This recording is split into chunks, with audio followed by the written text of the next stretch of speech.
दोस्तों, माननीय supreme court ने मुझे 21 दिन की मोहलत दी थी। मैं तहे दिल से सुप्रीम कोर्ट का शुक्रिया अदा करना चाहता हूं, बहुत बहुत। उन्होंने चुनाव प्रचार करने के लिए मुझे ये मोहलत दी थी। 21 दिन कल पूरे हुए। अब यहां से मैं सीधा तिहाड़ जा रहा हूं।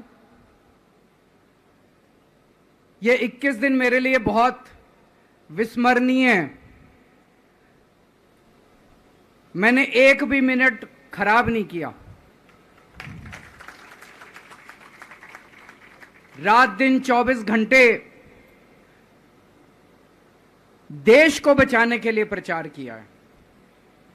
केवल आम आदमी पार्टी के लिए प्रचार नहीं किया, सारी पार्टियों के लिए प्रचार किया। बंबई भी गया, भिवंडी भी गया, हरियाणा भी गया, उत्तर प्रदेश भी गया, पंजाब भी गया, जमशेदपुर भी गया। जहां मौका मिला, जहां जिसने बुलाया, उसी के लिए प्रचार करने के लिए गया, देश बचाने के लिए। मेरे सामने देश था। आम आदमी पार्टी इंपॉर्टेंट नहीं है, आम आदमी पार्टी सेकेंडरी है, पहली हमारे लिए देश है। तो मैं दिल्ली के लोगों को कहना चाहता हूं, आज आपका बेटा दोबारा जेल जा रहा है, इसलिए नहीं कि मैंने कोई भ्रष्टाचार किया है, इसलिए कि मैंने तानाशाही के खिलाफ आवाज उठाने की जरूरत की है। इस प्रचार के दौरान एक सबसे बढ़िया बात यह हुई कि सारे देश के सामने प्रधानमंत्री श्री नरेंद्र मोदी जी ने यह कबूल किया कि उनके पास मेरे खिलाफ रत्ती भर भी सबूत नहीं है। हम कहते थे ना, जब भी हमसे पूछा जाता था कि भाई ये कह रहे हैं 100 करोड़ रिश्वत ली, 100 करोड़ रिश्वत ली, वो 100 करोड़ कहां गया? 500 से ज्यादा जगह तुमने रेड मार ली, कहीं चवन्नी मिली हो, अठन्नी मिली हो, 1 रुपया मिला हो, कहीं हमने खर्च किया हो, कहीं कैश पड़ा हो, कहीं लॉकर में मिला हो, कहीं स्विस बैंक में मिला, कहीं चवन्नी नहीं मिली, तो पैसा कहां गया? तो एक टीवी चैनल के इंटरव्यू में उस टीवी वाले ने मोदी जी से पूछा कि प्रधानमंत्री जी, ये केजरीवाल चारों तरफ कहता घूम रहा है कि आपके पास उसके खिलाफ कोई सबूत नहीं है, आपके पास उसके खिलाफ कोई रिकवरी नहीं है, फिर आपने उसको गिरफ्तार कैसे कर रखा है? पता है प्रधानमंत्री जी ने क्या कहा? प्रधानमंत्री जी कहते हैं, मैं मानता हूं कि केजरीवाल के खिलाफ कोई सबूत नहीं है, मैं मानता हूं कि केजरीवाल के खिलाफ कोई रिकवरी नहीं है, क्योंकि केजरीवाल अनुभवी चोर है। चलो मान लिया मैं अनुभवी चोर हूं, तुम्हारे पास सबूत तो नहीं है, तुम्हारे पास रिकवरी तो नहीं है, तो यूं ही डाल दिया मेरे को जेल में, बिना सबूत के डाल दिया मेरे को जेल में, बिना रिकवरी के डाल दिया जेल में। देश के इतिहास में 75 साल में सबसे ज्यादा बहुमत से आई हुई सरकार है। एक बार 70 में से 67 सीट, दूसरी बार 70 में से 62 सीट, 55% से ज्यादा वोट शेयर। इतने भारी बहुमत वाली सरकार के मुख्यमंत्री को आपने बिना सबूत के जेल में डाल दिया। यही तो तानाशाही है कि जिसका मन करेगा मैं उसी को जेल में डाल दूंगा, जिसका मन करेगा उसी को जेल में डाल दूंगा। और पूरे देश को मैसेज दे दिया कि अगर मैंने केजरीवाल को फर्जी केस में जेल में डाल दिया तो तुम्हारी तो औकात ही क्या है, किसी को भी पकड़ के जेल में डाल दूंगा। इसी तानाशाही के खिलाफ लड़ रहा हूं मैं, और इस किस्म की तानाशाही अपने देश को बर्दाश्त नहीं है। भगत सिंह ने कहा था ना कि जब सत्ता तानाशाही हो जाए तो जेल जिम्मेदारी बन जाती है, सबकी जिम्मेदारी है जेल में जाना, इसके खिलाफ आवाज उठाना। भगत सिंह के चेले हैं। भगत सिंह देश को बचाने के लिए, देश को आजाद कराने के लिए जेल गए थे। भगत सिंह देश को आजाद कराने के लिए फांसी पे चढ़े थे। हम देश को बचाने के लिए जेल जा रहे हैं। इस बार जब जा रहा हूं, मुझे नहीं पता अब मैं कब वापस आऊंगा, मुझे नहीं पता ये क्या करेंगे मेरे साथ जेल में। लेकिन मुझे कोई परवाह नहीं है, जो मर्जी करें। अगर भगत सिंह फांसी पे चढ़ गए, मैं भी फांसी पे चढ़ने के लिए तैयार हूं। मेरे शरीर का एक एक कतरा इस देश के लिए है, मेरे शरीर के खून की एक एक बूंद इस देश के लिए है, मेरे जीवन का एक एक पल देश के लिए है।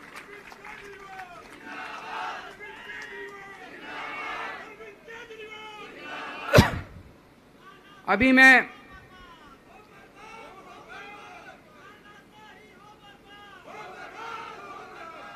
अभी राजघाट गया था सभी साथियों के साथ।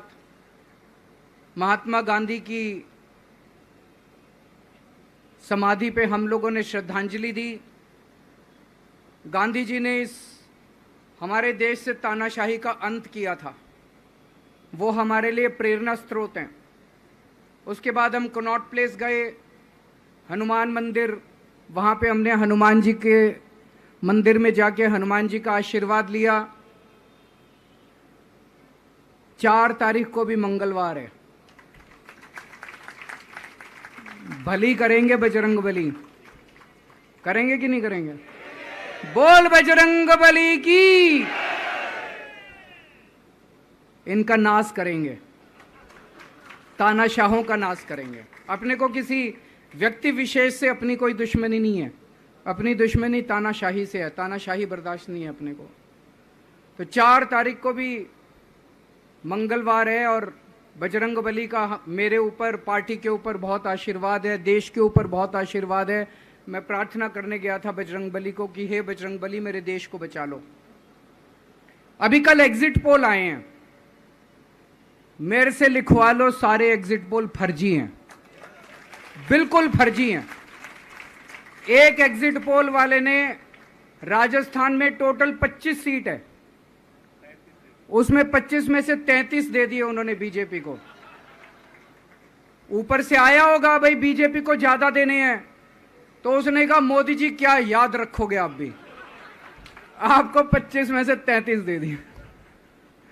तो पूरा का पूरा फर्जी है, पूरा एग्जिट पोल फर्जी है। लेकिन असली मुद्दा ये है, इनको गिनती से 3 दिन पहले फर्जी एग्जिट पोल कराने की क्या जरूरत थी, ये समझने वाली बात है। मेरे को भी समझ नहीं आया, कई सारे लोगों की कई सारी बातें चल रही हैं। एक ये चल रहा है कि इन्होंने मशीनों का घोटाला कर दिया, लेकिन मैंने संदीप पाठक को भी बोला है और मैं सारे इंडिया गठबंधन की पार्टियों को बोलना चाहता हूं, अपने अपने काउंटिंग एजेंट को बोल दो पूरी तरह से सतर्क रहे। आखिरी तक अगर हार भी रहे हैं तब भी उठ के ना आए। कई बार क्या होता है, 1 राउंड में, 2 राउंड में, 3 राउंड में हार गए तो उठ के चले जाते हैं। उठ के नहीं जाना, सबसे लास्ट में रैंडम जितने बूथ होते हैं, ईवीएम मशीन होती है, उसकी पर्चियां पड़ती हैं। उन पर्चियों में से 5% पर्चियां उठाई जाती हैं। उन 5% ईवीएम की मैचिंग वीवीपैट की स्लिप से कराई जाती है। वीवीपैट पे जो स्लिप है उसकी काउंटिंग होती है, जैसे बैलेट पेपर की काउंटिंग होती थी, और उसकी काउंटिंग और ईवीएम की चेकिंग होती है दोनों की। एक भी मशीन अगर मैच ना करे तो वहां चुनाव रद्द कर दिया जाता है। तो अगर आपने ये चेकिंग कर ली वहां पे, तो इसका मतलब फिर ईवीएम का घोटाला हम बचा सकते हैं। फिर ईवीएम के घोटाला अगर कर रखा इन्होंने तो हम उसको एक्सपोज कर सकते हैं। तो सब लोगों ने लास्ट तक रुक के, आपका कैंडिडेट हार भी रहा है तब भी आखिरी तक रुक के आपको ये ईवीएम की चेकिंग करा के आनी है, ईवीएम और वीवीपैट की मैचिंग करा के आनी है। एक थ्योरी ये चल रही है कि इन्होंने इतना ज्यादा सीटें इसलिए दिखाई क्योंकि इनके लोगों ने शेयर मार्केट में इन्वेस्ट कर रखा है, और कल जब शेयर मार्केट खुले तो बम्पर होगा, तो ये अपने शेयर बेच बाच के खुद तो निकल लेंगे। बाकी एक थ्योरी ये चल रही है कि अफसरशाही पे दबाव डालने के लिए अगले 3 दिन में अफसरों से उल्टे सीधे काम कराने के लिए एक माहौल बना दिया गया। भाई आ तो हम ही रहे हैं, तो हमारी बात मानो, उल्टे सीधे काम करो, काउंटिंग में गड़बड़ कराएंगे, सब कुछ करेंगे। लेकिन फिर से मैं कह रहा हूं, अपने को, अपने काउंटिंग एजेंट, एआरओ, सब आरओ, सब लोगों को अपने को ट्रेन करके भेजना है और अपने को चौकन्ना रहना है।